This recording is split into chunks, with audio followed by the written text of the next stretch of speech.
ओम नमः शिवाय। जय महाकाल। आप सबको पता है नवरात्रि का पहला दिन कुछ खास है। मेरे पास बहुत मैसेज आ रहे हैं ना कि भैया मेरे हस्बैंड है, मेरे बच्चे हैं, मेरी वाइफ है, मेरी बात बिल्कुल भी नहीं सुनते हैं। हम लोग बहुत ज्यादा परेशान हैं। क्या करें जो आपके लिए बताऊंगा, बस आप लालू टूटा लो भाई करेगी इंसान बहुत। कैलाश को दिखेगा ताकि सर अब यहाँ पर आपको ठीक रहेंगे। कैसे मिला? सूर्य को जरूरत है, आपको लेना होगा सामान। 5 ज्यादा नहीं सकते हैं, बहुत अच्छी बात है, ज्यादा नहीं तो कम से कम 5 आइटम तो होने आपके घर के आसपास के नहीं पड़ता। आपके घर के आसपास पूरी होगी माता का मंदिर, माँ दुर्गा का मंदिर हो, माता दी समझती हो, माँ दुर्गा समझते हुए मंदिर आपके कान के आसपास हो के आसपास आ रखी है। मैंने 1 मिनट में उतर जाओगे। श्रृंगार का सामान आपने लिया है। जो व्यक्ति आपकी बात नहीं सुनता है, गलत संगति में है, बहुत शराब पीना, हर एक मतलब कोई भी ऐसे अवगुण नहीं है जो उसके अंदर बच्चे हो।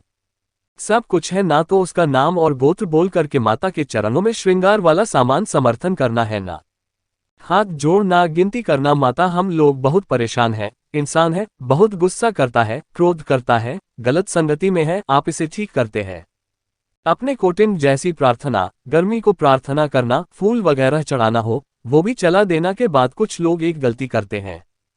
कौन सी गलती? जो ये श्रृंगार का सामना मुझे चिढ़ाते हैं ना, इसको फिर उठाकर घर ले आते हैं और इसे प्रसाद के तौर पर इस्तेमाल करते हैं, जो कि सबसे बड़ी दूर होती है। आपको ऐसे उठाना नहीं है जो श्रृंगार का सामान यहाँ पे है। इसको उसी मंदिर में कोई भी पंडित जी हो या फिर कोई भी लेडी हो जो कि उस मंदिर की साफ सफाई करती हो, उनको आप दे दे हैं ना, इसके घर पे लेकर नहीं आना है। पंडित जी को, ब्राह्मण देवता को आप दे देना, चुपचाप अपने घर चले आना।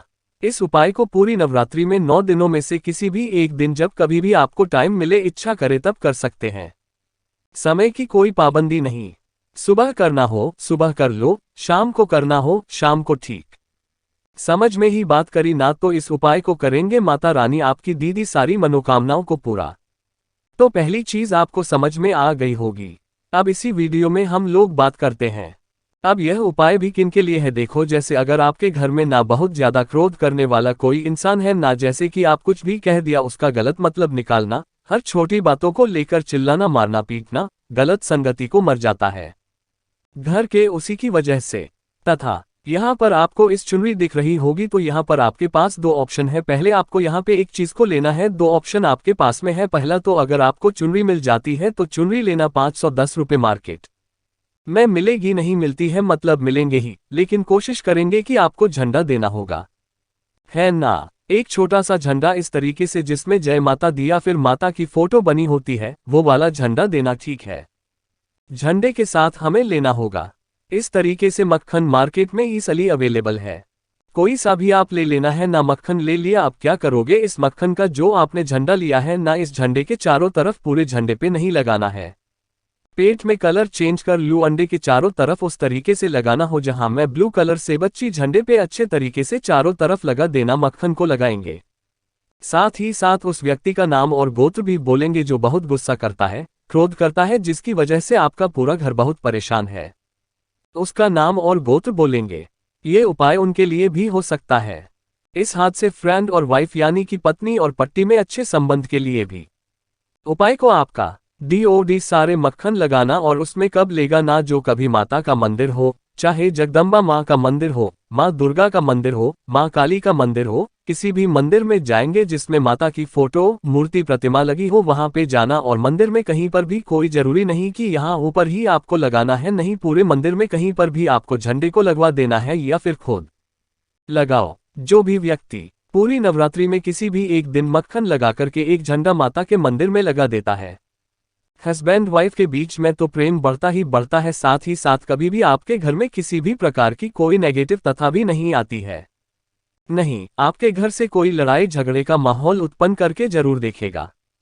आप इसको करने के लिए कोई समय की पाबंदी नहीं है, कर सकते हैं, किसी भी वक्त कर सकते हैं, ठीक है। समझ नहीं बात? चलो तो 2 तो हो गए हैं, आगे बढ़ लेते हैं इसे दूध में अपने हम लोग तीसरे उपाय की तरफ। लेकिन अब आपको एक छोटा सा काम करना है, और वो काम है कि बेटे को कर दीजिए लाइक। जितनी भी भाई बहन मेरी आवाज को पहली बार सुन रहे हैं तो चैनल को सब्सक्राइब करेंगे, ठीक है। देखो मक्खन है, अब इस मक्खन का इस्तेमाल कहाँ पर करोगे?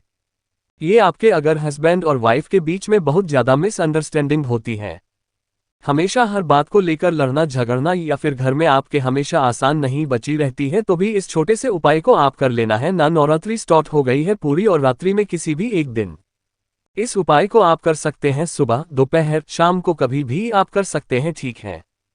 क्या करोगी? फिर से तरीके से लेना होगा मक्खन। मार्केट में इजीली आपको मिल जाएगा, बहुत ज़्यादा नहीं, थोड़ा सा मक्खन तो लेना ही लेना। अब इस मक्खन को लेके चला जाना महादेव के शिवलिंग के पास में। पूरी नवरात्रि में किसी भी दिन किसी भी समय चले जाना, और जाने की बात फीस रखना उत्तर दिशा, नॉर्थ डायरेक्शन। और मैंने आपके कई बार बता रखा है कि महादेव का पूरा परिवार शिवलिंग के ऊपर ही विराजमान है।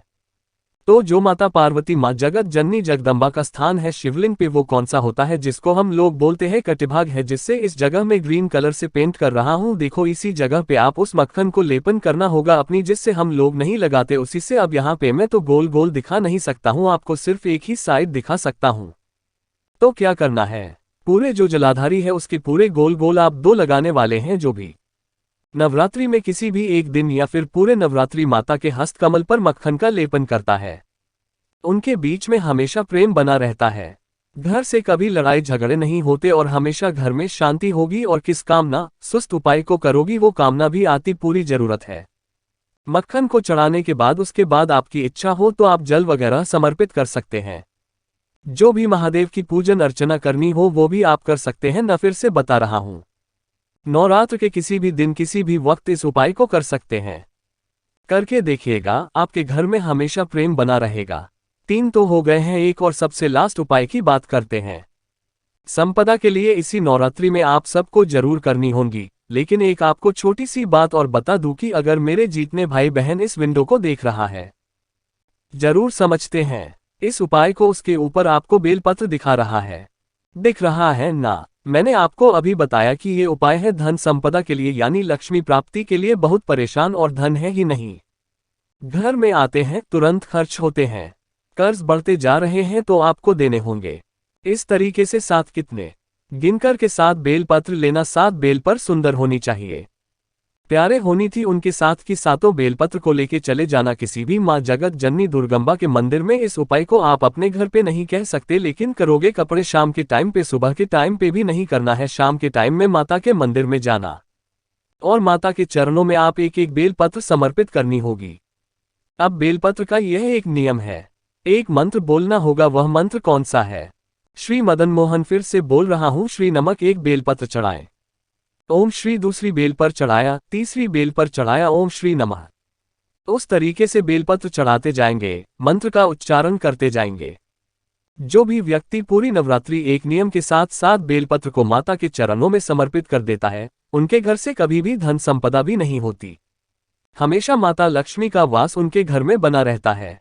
वो बहुत आसान, बहुत सस्ती, बहुत ही प्यारा सा उपाय था, लेकिन चीज मैं बताना भूल गया।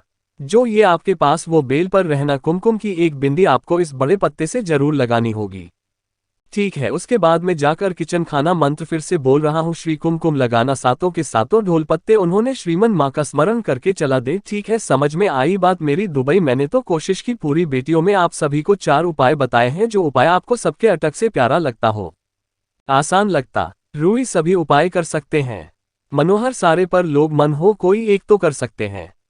अगर कुछ स्पीड अगर आपको पसंद आई हो तो लाइक करिएगा, कुछ पूछना हो नीचे कमेंट सेक्शन में पूछ सकते हैं। जितने भी भाई बहन मेरे समाज को पहली बार सुन रहे हैं तो चैनल को सब्सक्राइब कर देगा। जय महाकाल।